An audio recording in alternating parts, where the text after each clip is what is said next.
MLA కోట MLC అభ్యర్థుల నామినేషన్ల ఉపసంహరణ గడువు ఇవాటితో ముగిసింది. తెలంగాణలో మొత్తం 5 అభ్యర్థులు నామినేషన్లు దాఖలు చేశారు. కాంగ్రెస్ నుంచి ఎమ్మెల్సీలుగా విజయశాంతి, అద్దంకి దయాకర్, శంకర్ నాయక్లు నామినేషన్లు దాఖలు చేయగా బీఆర్ఎస్ నుంచి దాసోజు శ్రవణ్, సిపిఐ నుంచి నెల్లికంటి సత్యం నామినేషన్లు వేశారు. వీరందరి ఎన్నిక ఏకగ్రీవమైనట్టు అధికారికంగా ప్రకటించడంతో పాటు వీరికి రిటర్నింగ్ అధికారి ధృవీకరణ పత్రాలు అందజేయనున్నారు.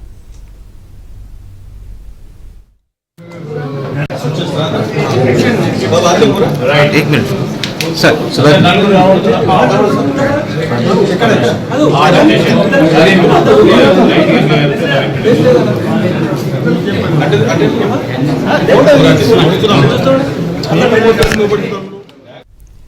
ఎమ్మెల్యే కోట ఎమ్మెల్సీ అభ్యర్థుల నామినేషన్ల ఉపసంహరణ గడువు ఇవాళతో ముగిసింది. పూర్తి అప్డేట్స్ మా తెలంగాణ బ్యూరో ఇన్ఛార్జ్ నవీన్ అందిస్తారు. నవీన్, లక్ష్మీదుర్గ తెలంగాణలో ఎమ్మెల్యే కోట ఎమ్మెల్సీ స్థానాలకి ఈ నెల 20న ఎన్నిక జరగాల్సి ఉంది. అయితే ఈ ఎన్నికకు సంబంధించి బీఆర్ఎస్ పార్టీ నుంచి ఒకరు దాసోజు శ్రవణ్, అలానే కాంగ్రెస్ పార్టీ నుంచి 3 అభ్యర్థులు అద్దంకి దయాకర్, విజయశాంతి, అలానే శంకర్ నాయక్, సిపిఐ పార్టీ నుంచి నెల్లికంటి సత్యం, సో ఈ 5 కూడా నామినేషన్లు వేశారు. సో వీళ్లతో పాటుగా మరొక 6 కూడా నామినేషన్లు వేశారు. అంటే మొత్తం మీద 11 మంది నామినేషన్లు వేశారు. సో దీంట్లో ఈ మిగిలినటువంటి 6 అంటే బీఆర్ఎస్ పార్టీకి సంబంధించినటువంటి ఒక అభ్యర్థి, కాంగ్రెస్ పార్టీ నుంచి 3, అలానే సిపిఐ పార్టీ నుంచి నామినేషన్ వేసినటువంటి నెల్లికంటి సత్యం మినహా మిగతా 6 నామినేషన్లు సరిగా లేకపోవడంతో ఎన్నికల రిటర్నింగ్ అధికారి వాటిని రిజెక్ట్ చేశారు. సో మొత్తం మీద ఇవాటితో నామినేషన్ల విత్డ్రా అలానే స్క్రూటినీ కూడా పూర్తయినటువంటి నేపథ్యంలో సో బరిలో నిలిచినటువంటి అభ్యర్థులు ఈ 5 కావడంతో సో వీళ్ళ మీద ఇంకా పోటీ చేసేందుకు కూడా మిగతా ఎవరు లేకపోవడంతో వాళ్ళ గెలుపుని ఏకగ్రీవంగా ఎన్నికల రిటర్నింగ్ అధికారి వాళ్ళ ప్రకటించారు.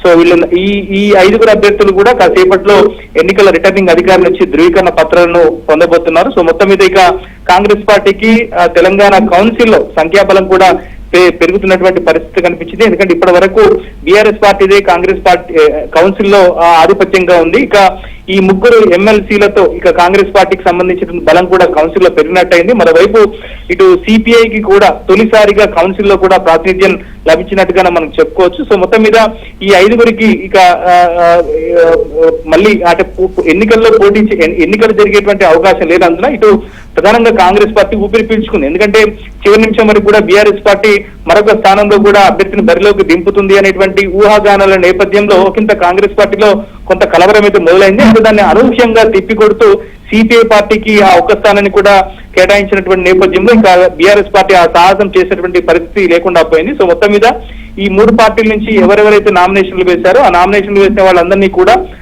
ధృవీకరిస్తూ అంటే వాళ్ళ గెలుపును ధృవీకరిస్తూ ఇక ఏకగ్రీవం చేస్తూ ఎన్నిక రిటర్నింగ్ అధికారి కొద్దిసేపటి క్రితమే వీళ్ళందరికీ కూడా ధృవీకరణ పత్రాలను జారీ చేశారు. సో ఇక వచ్చే సెషన్స్ నుంచి కూడా వీళ్ళంతా కూడా కౌన్సిల్లో సభ్యులుగా అధికారికంగా కొనసాగబోతున్నారు.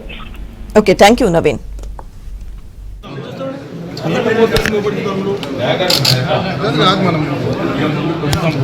सर